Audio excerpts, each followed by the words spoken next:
1. Hook. Are you spending hours mastering cloud tools but still feel lost? You're not alone. Many beginners overlearn without realizing it, wasting time and missing practical applications. Instead of gaining experience, you drown in details.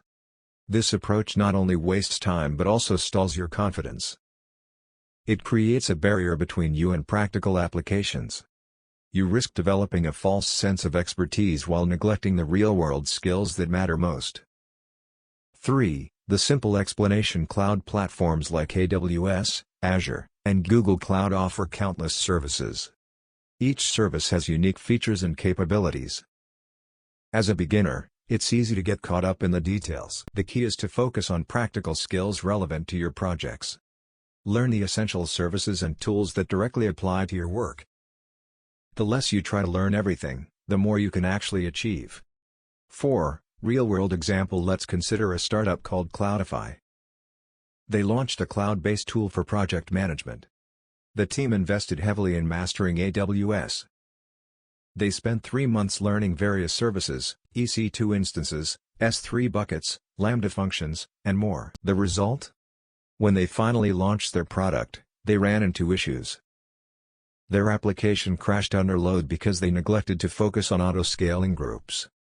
Instead of using EC2 instances efficiently, they had only learned about them in theory.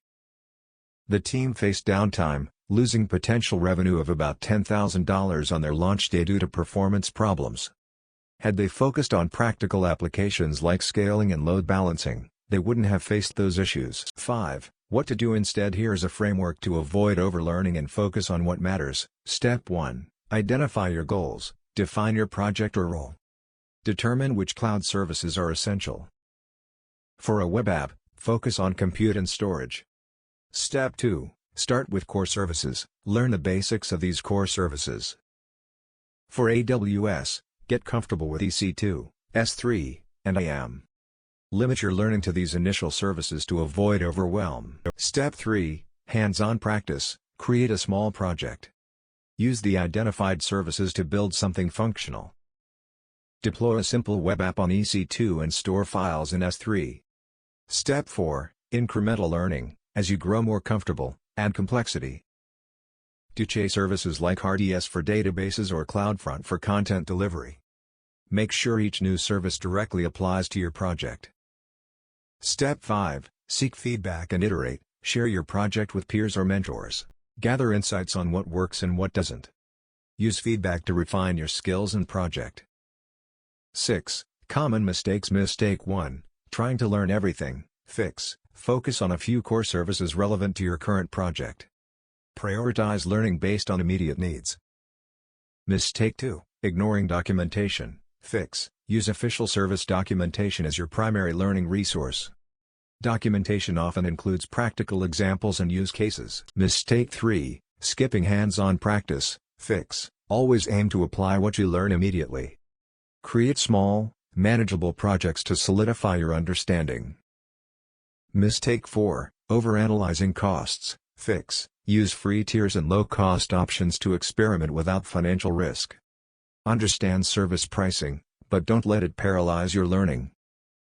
Mistake 5. Forgetting security. Fix. Integrate security practices from day 1. Learn about IAM roles and policies alongside service features. 7. Quick checklist. Here's a quick checklist to keep you focused and on track. Define your project and its cloud requirements. Identify 3 to 5 core services to focus on. Create a hands-on project to apply your learning. Seek feedback regularly to improve. Stay updated with best practices and new features. 8. Summary plus CTA and summary. Overlearning cloud tools can hold you back. Focus on identifying your goals, learning core services, and practicing hands-on. Avoid common mistakes by prioritizing practical applications over unnecessary details. If you found this video helpful, let me know in the comments. What's your biggest challenge in learning cloud tools? Don't forget to subscribe for more practical tech insights. Bonus practical tip: if you're unsure what to pick, start with the simplest option that ships today. Then measure for 7 days, latency, errors, deploy time, and cost. Only upgrade when metrics force the decision, not fear.